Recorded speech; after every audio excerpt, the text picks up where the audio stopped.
Dans un petit village verdoyant vivait une jeune fille nommée Aïcha. Aïcha venait de traverser une période très difficile dans sa vie, celui du décès de son père et sa mère qui se sont fait empoisonner par son oncle et sa tante lors d'une fête de famille. Son oncle et sa tante voulaient s'accaparer de toute la richesse de son père, et c'est la raison pour laquelle ils l'ont empoisonné lui et sa femme. Pendant que Aïcha était assise dans le salon en train de pleurer chaudement, son oncle et sa tante sont entrés. Elle pensait qu'ils étaient venus pour la consoler, quand soudain l'oncle prit la parole. « Commence à faire tes bagages pour dégager de cette maison.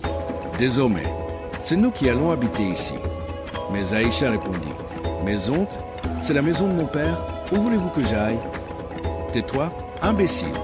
Dans 2 semaines, un homme de la ville viendra ici pour te chercher. Tu iras en ville avec lui et tu vas l'épouser. Il nous a déjà payé ta dot.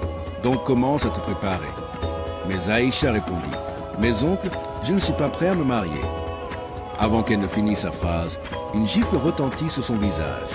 L'oncle ajouta, « Je n'ai plus rien à ajouter. Si je reviens ici et que tes bagages ne sont pas faits, tu verras de quel bois je me chauffe. On te dit que tu vas te marier avec un homme riche et au lieu de sauter de joie, tu es en train de te plaindre. Comment peut-on être bête à ce point ?» Après ces mots, ils se retournèrent et quittèrent le salon. Aïcha était perdue. Elle s'effondra au sol et commença à pleurer. Elle venait de se faire vendre à un homme dont elle ne connaissait rien. 2 semaines plus tard, une belle voiture vint se garer dans le village. C'était l'homme qui devait partir avec Aïcha. C'était un homme très riche et soigné, qui s'appelait Alexandre et qui habitait en ville. Il fit entrer Aïcha dans sa voiture sous le regard de certains villageois qui n'avaient jamais vu une si belle voiture. Ils quittèrent ensuite le village pour se diriger vers la ville. Aïcha n'était jamais allée en ville et elle ne savait pas ce qui l'attendait. Elle était stressée tout au long du voyage. Une fois arrivée dans la maison d'Alexandre, Aïcha était impressionnée par la beauté et le luxe dans lequel il vivait. Elle était à la fois choquée et stressée. Une fois au salon, elle essaya d'entamer une discussion avec le monsieur qui était désormais son mari pour en savoir plus sur lui. « Pouvez-vous me parler un peu plus de vous, monsieur ?» demanda-t-elle, l'air curieuse. Il lui répondit, « Je m'appelle Alexandre et tout ce qui me préoccupe en ce moment, c'est de gagner suffisamment d'argent. Comme tu l'as déjà remarqué, je suis très riche. » Aïcha répondit, « Oui, je l'ai remarqué. Qu'est-ce que vous aimez et qu'est-ce que vous n'aimez pas ?» Alexandre répondit, « Ce que j'aime, c'est l'argent, et ce que je n'aime pas, c'est être sans argent. » Surprise par sa réponse, elle demanda, « Y a-t-il des choses que vous détestez ?» Il répondit, « Vous faites une inspection. Madame, ou vous êtes détective privé ?» Aïcha répondit qu'elle voulait simplement en savoir un peu plus sur lui. « Je suis désormais appelé à vivre avec vous et je ne connais rien de vous.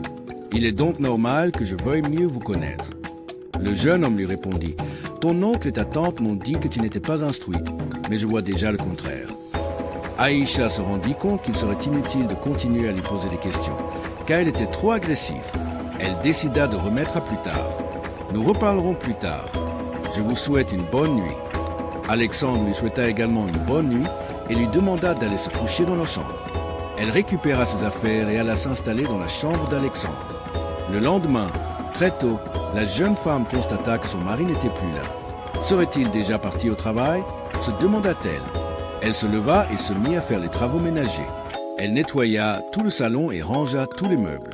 Ensuite, elle fit la cuisine pour elle et pour Alexandre. Le soir, dès qu'il rentra à la maison, Aïcha lui annonça qu'elle avait déjà préparé le repas pour eux deux. « Tu peux venir manger après ta douche. » À sa grande surprise, Alexandre lui répondit, « Je n'ai pas faim, j'ai déjà mangé en ville avant de rentrer. Tu peux manger sans moi. » Aïcha répondit tristement, « Mais j'ai pris le temps de préparer le repas pour nous deux. » Le jeune homme lui répondit en haussant le ton, « Écoute, ne m'énerve pas. Ne pense pas que tu es déjà ma femme. Je me suis marié avec toi juste pour pouvoir envoyer des photos à mes parents quand j'en aurais besoin. Je ne peux pas épouser une villageoise comme toi. » Abasourdie, elle répondit, « Tu es marié avec moi pour des photos ?»« Oui, répondit-il. Je me suis marié avec toi juste à cause de mes parents qui n'arrêtent pas de me demander si je ne suis pas marié. Désormais, je pourrais leur envoyer des photos pour leur faire croire que je suis déjà marié. C'est pour ça que je t'ai laissé dormir dans mon lit hier. Bon, si c'est ainsi, peux-tu me laisser me retourner au village puisque tu as déjà tes photos ?» répondit-elle. « Non, répondit-il. Mes parents sont imprévisibles. Ils peuvent me redemander des photos à tout moment. Je ne peux pas te laisser partir. Je suis désolé, mais je ne peux pas vivre comme ça. Si je me suis marié avec toi, Sache que j'ai aussi des attentes, car je ne suis pas un objet. Si tu ne peux pas satisfaire mes attentes, laisse-moi alors retourner au village. Retourner au village? Je n'ai pas dépensé autant d'argent pour te laisser partir comme ça. Sais-tu combien j'ai payé ta tante et ton oncle pour partir avec toi? Tu m'as épousé ou tu m'as acheté? Eh bien, les deux, répondit Alexandre. Bon, si tu ne peux pas me laisser rentrer au village, pourrais-tu m'aider à avoir aussi un travail? Je ne vais quand même pas rester ici à longueur de journée sans rien faire alors que toi, tu vas à ton boulot. Non, la télévision que tu vois dans le salon n'est pas là pour rien. Tu peux regarder la télévision si tu t'ennuies. Tu n'as pas besoin de travailler. Il y a tout ce qu'il faut dans cette maison. Aïcha baissa tristement la tête. Son oncle et sa tante l'avaient vendue à un homme qui la prenait pour une marionnette. Alexandre se rendit dans la chambre et reçut un appel de sa mère. « Allô mon fils, peux-tu me passer ma belle-fille?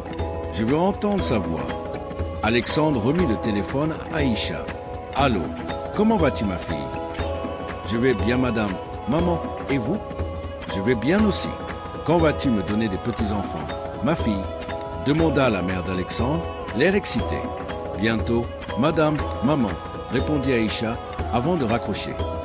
À la fin de l'appel, Alexandre lui demanda « Pourquoi as-tu dit à ma mère que tu allais lui donner des petits-enfants? Je t'ai dit que je ne voulais pas avoir des enfants avec une villageoise comme toi. » Mais Aïcha répondit « Je l'ai fait pour t'aider. J'ai juste fait en sorte que tes parents ne se doutent de rien. Ce n'est pas ce que tu voulais? Et alors, est-ce une raison de dire une chose pareille à ma mère? Tu penses que je suis de ta catégorie? Je ne ressens pas encore le besoin de me marier et encore moins d'avoir des enfants. Quand je serai prêt, j'épouserai une femme qui me convient vraiment. Une femme de mon rang social et avec elle, j'aurai des enfants. Mais qu'en sera-t-il de moi? Je suis aussi une femme et je ne vais quand même pas perdre mon temps ici pour rien, répondit-elle. Alexandre lui répondit, tu n'es pas de mon rang social. En plus, tu ne prends pas soin de toi. Tu as des cheveux sales et des vêtements vieux et délavés.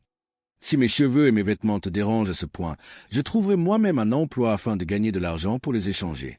Tiens, je t'ai déjà dit que l'argent n'est pas un problème pour moi.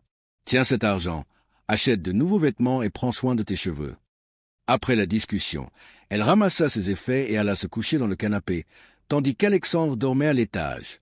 Le lendemain, dès que Alexandre partit au travail, elle alla déposer également tout l'argent qu'il lui avait donné sur la table. Je n'ai pas besoin de cet argent.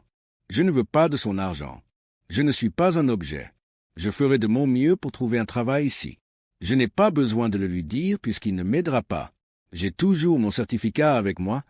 Peut-être que ça suffira à décrocher un poste ici en ville. Elle sortit de la maison, puis commença à sillonner les rues de la ville. Elle demanda du travail dans plusieurs entreprises de la ville et finit par se faire embaucher pour vendre dans un magasin d'électronique.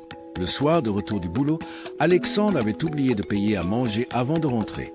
Il avait tellement faim qu'il se rendit à la cuisine pour voir s'il y avait quelque chose à manger. Par chance, Aïcha avait préparé quelque chose. Il prit la nourriture en cachette et commença à manger avec appétit.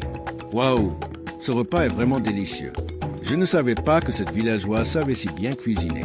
Mais si je lui demande de cuisiner pour moi, elle se prendra pour ma femme et je ne veux pas prendre ce risque. Il avala rapidement quelques bouchées et se précipita dans sa chambre pour aller se coucher avant qu'Aïcha ne le surprenne. C'est alors qu'il se rendit compte que l'argent qu'il lui avait remis la veille était sur la table. Il se rendit dans la chambre d'Aïcha et lui demanda « Pourquoi as-tu déposé l'argent que je t'ai donné hier ?»« Je n'en ai pas besoin, » répondit-elle. « Si tu ne me considères pas comme ta femme, je n'ai pas besoin de me faire belle pour toi. À quoi cela servirait? Je ne te considère pas non plus comme mon mari, alors tu peux garder ton argent. » répondit-elle. Alexandre lui répondit « Je ne te donne pas cet argent pour te faire plaisir. Tu dois être belle et présentable sur les photos pour que mes parents ne se doutent de rien. Ils m'ont déjà fait des remarques sur tes vêtements, alors tu dois les changer.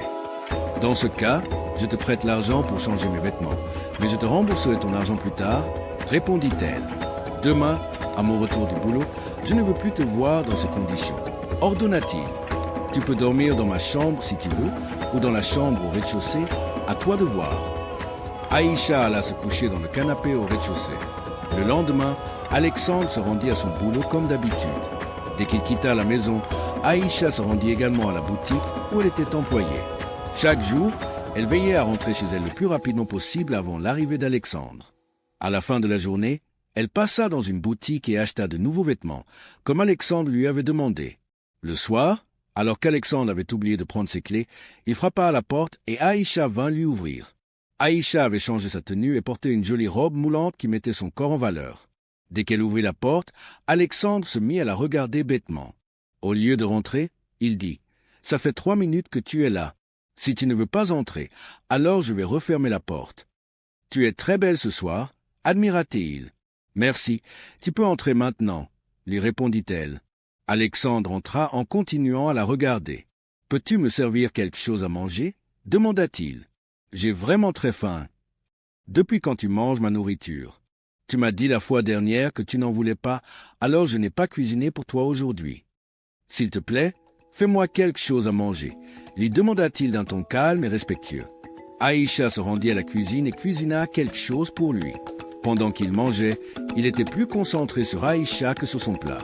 Il la regardait et se disait « Elle est vraiment très belle ». En réalité, il essayait de se concentrer, de penser à autre chose, mais il n'arrivait pas à s'empêcher de contempler ce joli corps qui se dessinait sous cette robe moulante. Après avoir fini de manger, il s'approcha d'Aïcha, glissa sa main sur son épaule tendrement et lui demanda « Peux-tu dormir dans ma chambre aujourd'hui, s'il te plaît ?» Mais Aïcha était contrariée. « Je n'en ai pas envie. Je préfère dormir au rez-de-chaussée, comme d'habitude. Tu es ma femme, je suis ton mari et tu dois faire ce que je te demande. Alors ce soir, tu dormiras avec moi dans notre chambre. » Aïcha se demandait ce qui lui arrivait. D'abord, il mange ma nourriture et maintenant, il veut que je dorme dans sa chambre. « Je n'ai pas envie, » répondit Aïcha. « Je préfère dormir au rez-de-chaussée. » « Écoute, c'est moi l'homme et c'est moi qui décide. » Sans plus attendre, il commença à ramener les affaires d'Aïcha dans sa chambre. Un mari et une femme doivent dormir dans la même chambre et c'est ce que nous sommes. À partir de maintenant, tu devras dormir dans la même chambre que moi. Tu peux oublier la chambre qui est au rez-de-chaussée. « Mais qu'est-ce qui t'arrive ce soir ?» demanda Aïcha. « Tu n'as qu'à aller éteindre la télé au salon et à venir dormir à côté de ton mari, » répondit-il. Sans lui demander, il éteignit la télévision et la traîna avec lui dans sa chambre. Ils dormirent ensemble. Le lendemain, après le départ d'Alexandre, Aïcha se rendit elle aussi à son nouveau travail dans la boutique d'électronique. Toute la journée, pendant qu'il travaillait, Alexandre se demandait ce qui lui arrivait. Normalement, il avait épousé Aïcha pour les photos, mais maintenant il commençait à tomber amoureux d'elle. Comment ai-je pu tomber amoureux d'une villageoise? Ce n'était pas mon plan, se répétait-il dans sa tête. Bon, je dois me concentrer sur mon travail et oublier cette fille. Elle n'est même pas de mon statut social.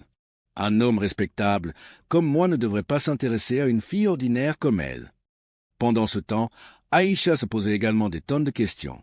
Comment a-t-il pu changer aussi rapidement? J'espère que je n'ai rien à craindre avec lui. Avec des gens comme lui, on peut s'attendre à tout. Ce jour-là, Alexandre était tellement distrait et déconcentré qu'il décida de rentrer chez lui, car toutes ses pensées le ramenaient à la jeune femme. À son arrivée, il constata qu'elle n'était pas dans sa chambre et qu'elle n'était nulle part dans la maison. 1 heure passa et elle n'était toujours pas rentrée. Furieux, il commença à se demander où elle pourrait bien être. Il sortit de la maison pour voir si elle était dans les parages. Soudain, il vit une voiture s'approcher au loin. Il se retourna dans la maison dès qu'il vit Aïcha dans la voiture. Lorsqu'Aïcha entra, il l'attendait déjà, l'air énervé. « Où étais-tu, madame ?» Au vu du visage rouge de colère d'Alexandre, Aïcha savait déjà qu'elle était fichue. « Je suis allé acheter quelque chose, » répondit-elle en tremblant, alors que son corps était déjà couvert de sueur. « Où est cette chose ?» demanda Alexandre. « Je l'ai mangée en chemin. C'était de la nourriture, » répondit-elle. Avec un air dégoûté, il répondit « Non seulement tu es une menteuse, mais tu es aussi une prostituée. Que peux-tu aller chercher à manger pendant plus de 3 heures juste quand je ne suis pas à la maison et qui t'a ramené ?»« C'était quelqu'un qui voulait juste m'aider. C'est tout, » expliqua-t-elle. « Et je ne suis pas une prostituée. »« Tu le es et tu es une prostituée bon marché, » s'exclama Alexandre. « Tu n'as rien trouvé de mieux à faire ?» demanda-t-il. Aïcha répondit, l'air agacé. « Oui, je suis une prostituée. Qu'est-ce que ça peut te faire? De toute façon, je ne suis pas marié à toi. Je ne te dois rien. Tu m'as déjà dit que nous sommes ensemble juste pour des photos. Je suis libre de faire ce que je veux et de gérer ma vie comme je l'entends. J'utilise mon corps pour me prostituer, pas le tien. » Alexandre lui répondit, « Ce n'est plus seulement ton corps, c'est aussi le mien. J'ai payé cher pour ta dot. Tu es à moi, j'ai tous les droits sur toi parce que tu m'appartiens. Pourquoi cela te met-il en colère ? Aïcha répondit, « Tu m'as toujours dit que tu avais l'intention d'épouser une femme qui te conviendrait et avec laquelle tu aurais des enfants. Alors laisse-moi faire ce que je veux aussi. » « Écoute, jeune fille, poursuivit Alexandre, à partir de maintenant, tu ne sortiras plus pour acheter quoi que ce soit. Si tu dois quitter cette maison, ce sera avec moi. Je ne te fais plus confiance. Je ne suis pas une prostituée et jamais je ne le serai. Je suis une femme avec des principes et des valeurs, alors je ne te laisserai pas me traiter comme ça. Tu n'as pas à m'interdire quoi que ce soit. Bon, assez parlé. Je vais essayer de croire tes mensonges aujourd'hui. Maintenant, prépare-moi quelque chose à manger. Désormais, je prendrai mon petit déjeuner, mon déjeuner et même mon dîner à la maison. Je ne mangerai plus à l'extérieur. Aïcha alla à la cuisine, l'air énervé, et lui fit à manger. Dès qu'elle lui servit le repas, Alexandre refusa de manger seul. Il lui demanda de se joindre à lui pour manger avec lui. Malgré les protestations de la jeune femme, elle finit par céder, car elle savait qu'il ne servirait à rien de discuter avec un homme comme lui, puisqu'il avait toujours raison. Ils mangèrent ensemble pour la première fois et dormirent ensemble dans leur chambre. Pendant tout le mois, Alexandre entra chez lui tous les après-midi, mais Aïcha n'était jamais à la maison. Il ne lui fit aucun reproche, car il voulait mener ses investigations seul. Il décida de consacrer une journée entière à la suivre pour connaître l'endroit où elle allait tous les jours. Le lendemain matin, au lieu de se rendre à son travail, il attendit dehors dans sa voiture sans qu'Aïcha ne s'en aperçoive. Lorsqu'elle eut fini de se préparer, elle sortit et prit un taxi. Alexandre suivit le taxi avec sa voiture et la vit descendre devant un magasin. Alexandre se demandait ce qu'elle ferait bien dans un magasin. Aïcha entra et commença à vendre comme elle en avait l'habitude. Alexandre se rendit compte qu'elle travaillait en fait dans le magasin. Il était soulagé. Au moins, elle ne me trompe pas, se dit-il. Heureusement que je ne l'ai pas confrontée. Cela aurait pu mal tourner. Il rentra ensuite chez lui pour se reposer, très fatigué de s'être finalement stressé pour rien. Maintenant, il avait l'esprit tranquille. Quand Aïcha revint le soir, elle constata que Alexandre était déjà rentré, sa voiture étant garée dans la cour. Elle savait qu'il serait à nouveau furieux et que cette fois-ci, elle n'aurait aucune issue pour se justifier. Elle alla dans la chambre pour déposer son sac discrètement, mais Alexandre l'attendait déjà et la surprit. Alors, où était-il cette fois-ci? Demanda-t-il. Ne me dis pas que tu es encore allé faire des courses parce que je suis resté à la maison toute la matinée, mais je ne t'ai pas vu. Je ne me sentais pas bien, j'avais de la fièvre et des maux de tête, alors je suis rentré pour me reposer. Et c'est alors que toute la matinée, tu n'étais pas là. Peux-tu donc me donner une raison convaincante pour laquelle tu n'étais pas à la maison depuis ce matin? Tu as de la fièvre, n'est-ce pas? Laisse-moi te donner d'abord des médicaments, répondit-elle en ignorant sa principale question. Non, ce n'est pas la peine, s'écria Alexandre.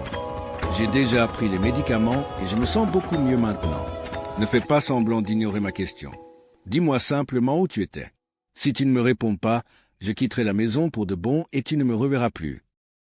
Ne fais pas ça. Je sais que tu ne seras pas content d'apprendre où j'étais et ce que je faisais, mais je veux juste que tu comprennes que je ne suis pas une prostituée. En fait, j'étais allé travailler. J'ai trouvé un emploi pour vendre dans un magasin. Je m'ennuie tous les jours à la maison et je me sens inutile à ne rien faire. Pourquoi resterais-je à la maison sans rien faire alors que je pourrais aussi faire quelque chose et gagner de l'argent? Alexandre lui répondit, « Pourquoi ma femme devrait-elle travailler comme vendeuse dans une boutique?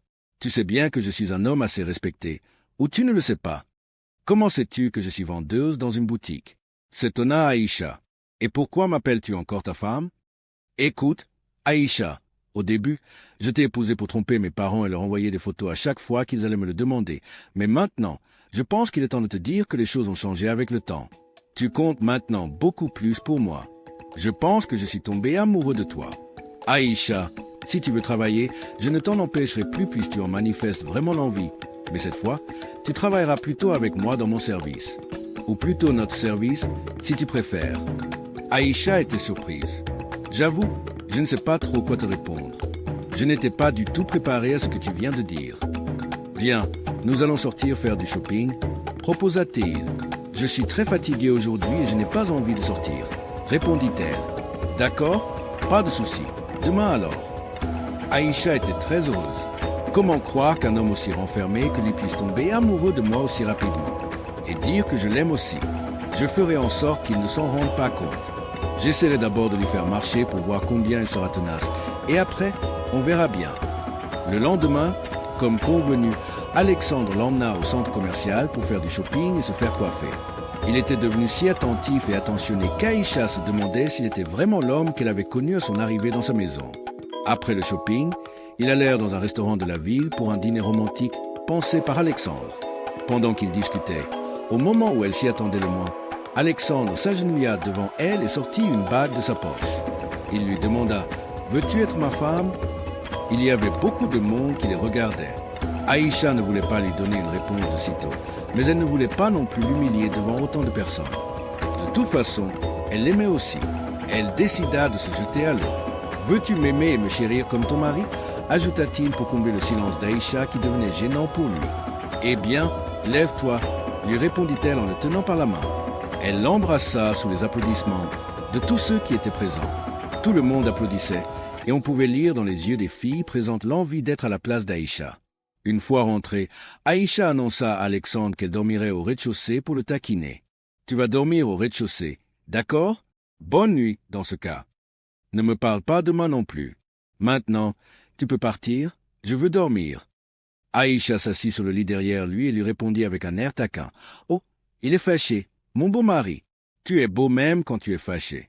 Je t'aime, mon amour, dors bien. » À ces mots, il se leva brusquement. « S'il te plaît, répète ce que tu viens de dire. »« Mais je croyais que tu dormais déjà. » Se moqua-t-elle. « Tu ne dors plus? »« S'il te plaît, répète ce que tu viens de dire. » supplia presque Alexandre. « J'ai dit, je t'aime, mon adorable mari. » Alexandre était très heureux.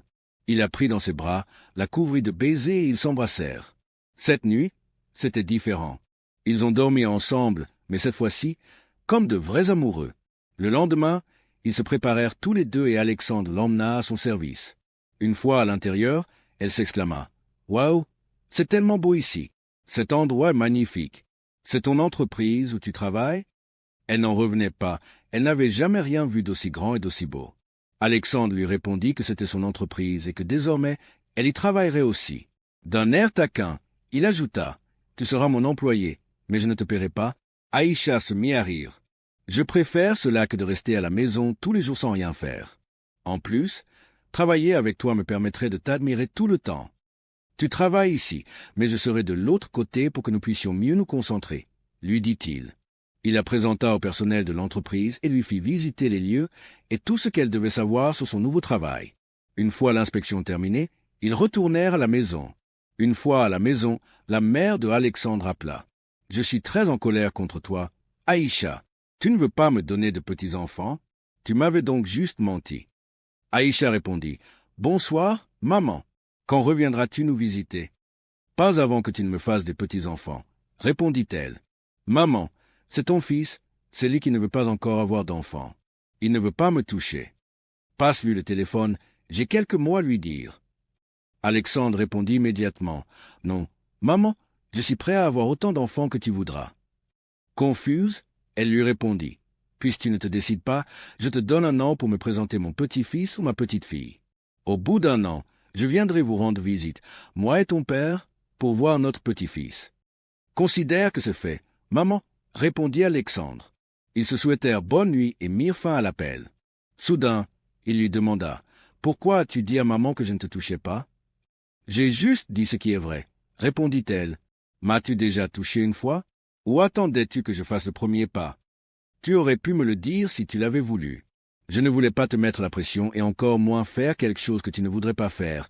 Mais si tu le souhaites, pourquoi ne pas faire notre premier enfant ce soir? »« D'accord, mais il faudra d'abord m'attraper, » répondit-elle. Elle commença à courir, incitant Alexandre à la poursuivre. Cette nuit, ils partagèrent leur première intimité. 2 semaines plus tard, ils se rendirent dans le village d'Aïcha et, avec l'aide d'un avocat employé par Alexandre, Aïcha récupéra la maison de son père et tous les biens que son oncle et sa tante lui avaient volés. Tous les villageois admiraient Aïcha. Elle était rayonnante. Elle était devenue une femme très belle et soignée. Alexandre et Aïcha vécurent heureux, et quelques mois plus tard, Aïcha découvrit qu'elle était enceinte. Elle donna ensuite naissance à un petit garçon et sa belle-mère et son beau-père vinrent lui rendre visite, comme il l'avait prévu. Ils étaient très heureux. L'oncle et la tante d'Aïcha avaient planifié de détruire sa vie, la forçant à épouser un homme qu'elle ne connaissait pas, mais les choses se sont tournées en sa faveur, car elle avait un cœur pur et était innocente. Alexandre, en sa position d'homme riche et respectable, a fini par épouser une villageoise. Comme quoi la vie nous réserve toujours des surprises. L'amour est un sentiment fort et beau. Restez toujours vous-même et laissez vos détracteurs et vos ennemis retomber dans les pièges qu'ils vous ont tendus. Répondez « Amen » dans les commentaires si vous